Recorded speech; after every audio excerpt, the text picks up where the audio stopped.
Madame Ledin et dernière question à Monsieur Lelouch. Oui, merci Monsieur le Président. Monsieur le Ministre, j'avais la même question que mon collègue Christian Cavard à l'instant, mais je voulais aussi poser une autre question concernant la répartition sur le territoire national. Vous l'avez évoqué, et notamment dans le sud de la France, où il y a quand même eu des incidents et un certain nombre des incidents et des choses graves avec des attentats il y a quelques années, et puis une présence particulière ou une tentative particulière de partir au djihad. Voilà, merci.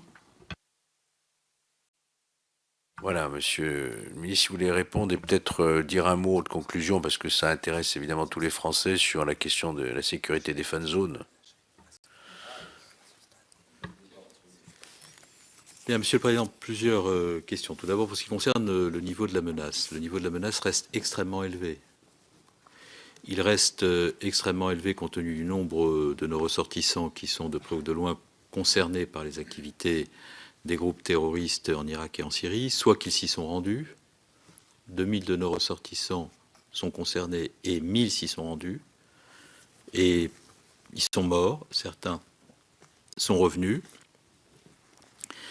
Et par conséquent, nous avons de ce fait-là un niveau de menace plus élevé qu'il ne l'a jamais été lorsqu'il s'agit de questions de terroristes.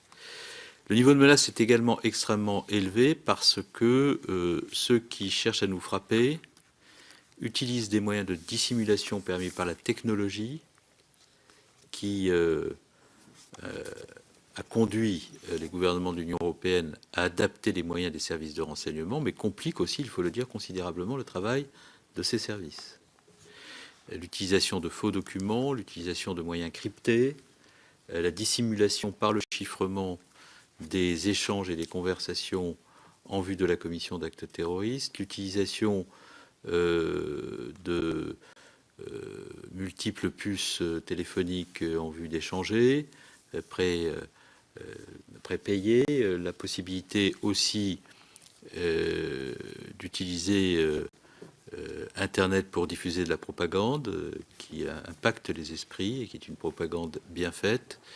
Tout cela fait que nous sommes à un niveau de menace très élevé. Et comme le disait Pierre Lelouch tout à l'heure, l'efficacité des frappes peut conduire ceux qui sont frappés à vouloir intensifier les attentats. Bon, donc nous sommes bien entendu dans un contexte de menace plus élevé qu'il ne l'a jamais été, qui mobilise entièrement le ministère de l'Intérieur et qui me conduit, je ne suis pas toujours compris pour cela, à rappeler le contexte parfois pour rappeler aussi chacun à la responsabilité lorsque il s'agit du commentaire fait sur les forces de sécurité, par exemple, dans le cadre des conflits sociaux actuels.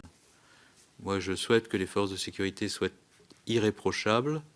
Rien de ce qui est fait n'est laissé sans suite dès lors qu'il y a des actes qui posent problème. Mais en même temps, je n'accepte pas pour autant que on mène ce type de campagne sur les forces de sécurité qui sont mis à très rude épreuve et qui, avec les services de renseignement, font un travail considérable pour assurer la sécurité des Français.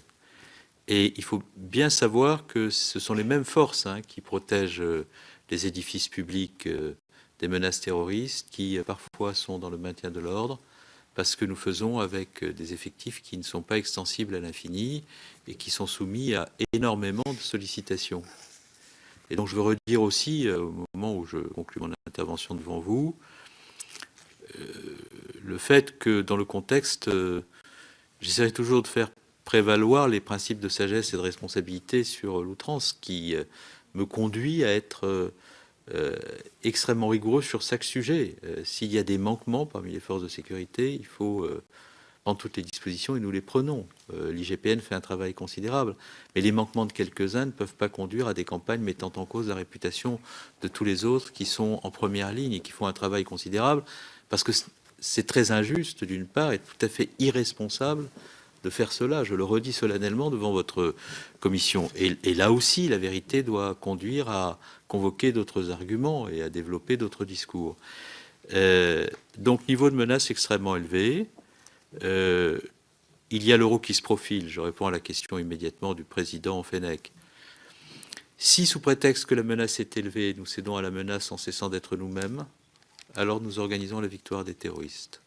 Et je pense qu'aucun gouvernement ayant la passion de la France et de la République ne le ferait. Aucun, ni de droite ni de gauche. Et en même temps, dès lors que nous prenons la décision de rester nous-mêmes, parce que ne pas rester nous-mêmes, c'est céder à ceux qui nous menacent, il faut bien entendu que nous prenions toutes les précautions. Donc les fan zones sont des zones que nous avons sécurisées par une mobilisation exceptionnelle de nos services, Monsieur le Président, dans un contexte où ils sont déjà très sollicités.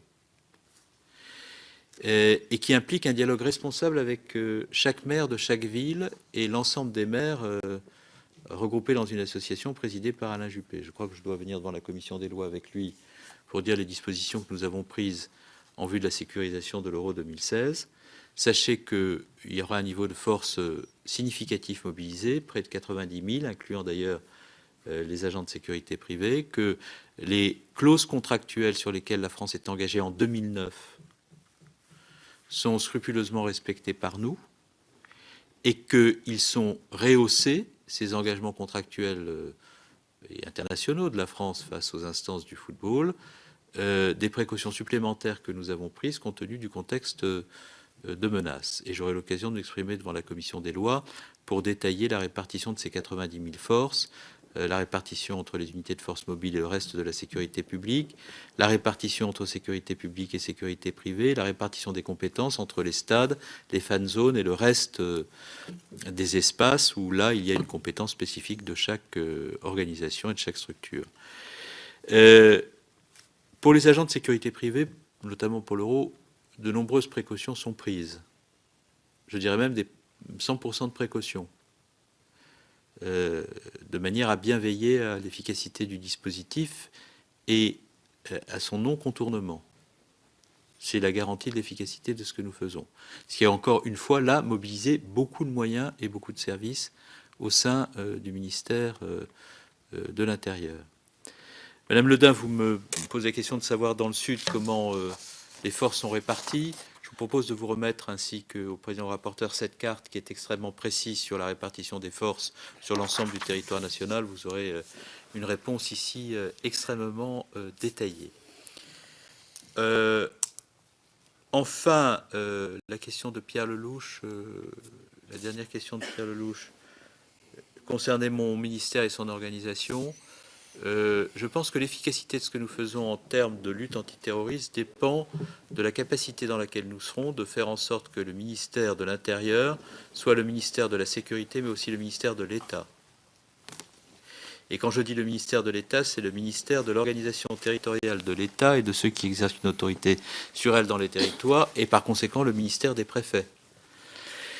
Les préfets sont mobilisés fortement sur les enjeux de lutte antiterroriste. Les administrations des préfectures le sont aussi. Je prendrai des exemples très concrets. Les services des préfectures qui assurent le contrôle sur les armes ou qui assurent la lutte contre la fraude identitaire sont des services absolument stratégiques pour la lutte antiterroriste. Donc, on peut réfléchir au périmètre du ministère de l'Intérieur intellectuellement, politiquement dans les années qui viennent.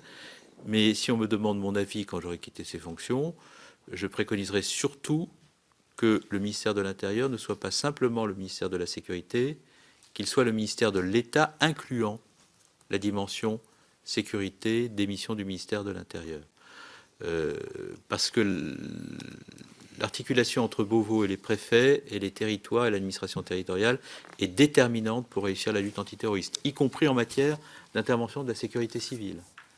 Les SDIS, les militaires de nos gens de Rotrou, tout cela doit rester entre les mains du ministère de l'Intérieur avec efficacité, absolument. Et par ailleurs, je tiens beaucoup à ce que le ministère de l'Intérieur reste aussi le ministère des valeurs et des libertés publiques, parce que ce que nous faisons en matière de sécurité doit être constamment orienté par des préoccupations liées aux libertés publiques.